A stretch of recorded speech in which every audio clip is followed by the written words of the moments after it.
Hi everyone, I'm Not Your Perfect Yogi and welcome to Not Your Perfect YouTube channel. I'm back. I'm back from my yoga teacher training. I know some of you guys might be waiting for an update on this. I owed you an update. I hoped that actually from there I would have time to share videos, but it wasn't like that. I was fully immersed in the experience. A video will follow and probably more conclusions will follow after this because it was pretty life-changing. So stay tuned for that. But today I want to talk to you about Pilates versus yoga. This is part of my weekend thoughts. So I've been going since I'm in London, back in London now for a bit over a week, kind of a week. I've been going to both yoga and Pilates and realized that Pilates is actually becoming more popular than yoga on the one hand, and even more important for all you youngsters out there. So generation Gen Z, a lot more popular than yoga. So I see millennials in the yoga classes, and I see Gen Z, most of them in Pilates. Maybe it's the spiritual aspect that's scaring them. Maybe it's just Pilates is better marketed at the moment than yoga is. I have no idea. Also, the classes are shorter, so I've been to a few 45 minutes. I don't know if that's the practice, but I've been to a few 45 minutes Pilates classes, so wondering if that's the reason. But I wanted to share my thoughts on why I think actually Pilates is not as good as yoga. So listen, wait for it. For any Pilates fans, I get it. I've been there, and what I like, besides the class being shorter, is I like that I feel, like I feel my muscles engaging. I feel my body working. It's like I've gone to lift weights without going to lift weights. It's like I'm doing like the feminine type of bodybuilding, like I'm really toning everything. I'm in control of my body. I'm toning, I'm controlling. I feel the pain afterwards. Maybe I see the results sometimes faster than with yoga. It depends what type of yoga you're doing, but I can see that you see more results, and people want to just like feel that they are doing exercise. And many people, especially in the big city, and especially when you don't have so much time, they cannot be bothered with the spiritual side. Many times how yoga is taught in the big city, it doesn't have to do with the spiritual side. I would say that if you're only doing Pilates without doing yoga, you're missing out. You're missing out because I realized a lot of the Pilates classes that I've gone to were inspired by yoga. It's mostly taking yoga, stripping it of all the all the spiritual aspects, stripping it of more of the stretches, and adding a bit more weights and working with weights to it, working with some sort of machine.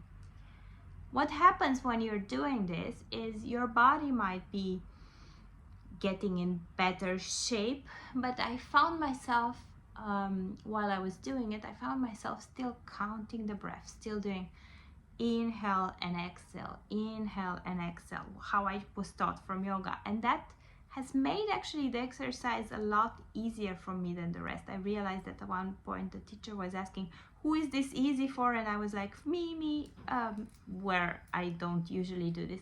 But I was saying this because I've learned how to control my breath.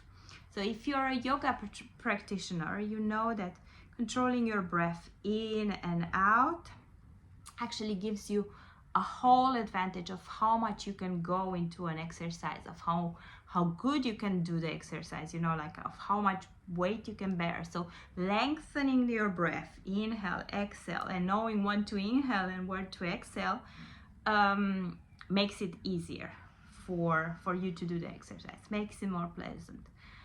At the same time, because they took out any of the spiritual aspects, and the teacher is not so much doing it with you in the sense of, you know, like we're doing a moving meditation, so we're all aligning into a flow, or I missed that musicality of it, you know, like there was some music in the background, boom boom boom, but I missed the musicality of the movement with yoga. So yoga, it's, for me, it's like it resembles dancing in a way, because you're like a choreography, you know, like you're all doing something together, and when you're all doing something together, the energy of the room gets lifted up, and at that dynamic of moving with the breath together, you will notice, if you do both yoga and Pilates, you will notice that at the end of the class, actually with yoga you feel a lot more recharged.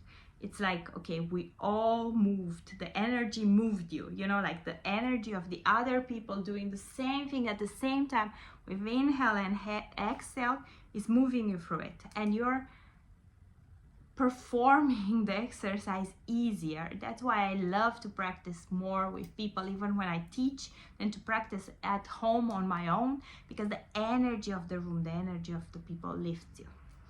Okay, and the number 3, the third reason why I think yoga is better and Pilates is lacking in that, or you're missing out if you're only doing Pilates and not yoga, is exactly that spiritual aspect that scares everyone.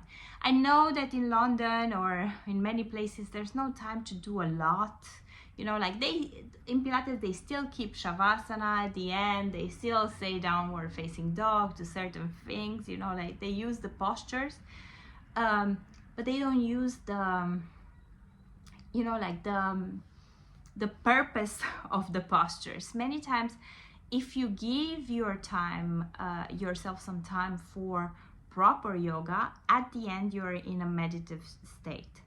And those words at the end, that longer shavasana, those words of kindness, the quietness, the not loud music, the starting and ending with an om, this is all calling out things that have been, rituals that have been practiced for many years, hundreds of years, that actually carry something with them. So they carry more meaning. When you're doing yoga, if you're at least trying to tap into that meditative state, if you're at least trying to, you know, like quiet your mind, not think of anything, not think of pain, not think of anything while you're doing that. So it's not like, oh this hurts, this ideally with yoga you reach a state where you're just doing it and not thinking of anything, and it's meditation. That puts you into a state where you're way more in tune with the spirit, with whatever, with your true self, how yoga says it. You're more in tune with your true self, and practicing those rituals on top, actually this only kind of helps bring back rituals that have been practiced for long time, even if we don't do it as correctly here. Maybe we don't know how to om exactly, we don't know how to say certain mantras, we don't do proper yoga like it was initially intended, but there's no way of proper yoga. Yoga was a preparation for meditation. This was always the purpose of yoga. Yoga was meant to quiet the mind. This is the most important part of the physical practice in yoga. Is a preparation to get your mind to relax, because the body gets you into a flow where you're focusing attention, and it's so much easier to focus attention sometimes through movement, because we're so agitated from the outer world that many times if you tell someone just switch off your mind, that's impossible. But if you do it through yoga, that becomes possible. So yoga is a meditation. So you're having the exercise, you're gonna get toned. Maybe you're gonna get a better bum with Pilates. You're gonna get toned with yoga, I'm telling you. Nice shoulders, good abs with time, biceps, and so you are gonna work on all of that, while at the same time your mind is gonna start entering in this meditative state. So with Pilates, you are just missing out on that. You're a bit more building your muscles than with yoga. Sometimes it's worth it, do it on top, but if you can add yoga and Pilates together, you will understand that Pilates is actually just a modified form that's missing some of the most important aspects, and that's really getting you into sync with your true self. So just a humble opinion here. I love Pilates. I find it really good. I understand why some people go exclusively to Pilates. I think I will start going more often. But if you're doing Pilates, give yoga a try and let me know if you see any differences in how the two practices work together. Thanks so much, and until next time, I'm not your perfect yogi, and I do these videos in order to share my experience with you and hear back from you guys as well. So please write me down your comments with whatever your opinion is about the two, and yes, let me know if you would like to see some other videos on the topic. Thanks so much. Namaste. The light in me sees the light in you, and that's why I do these videos. Bye bye.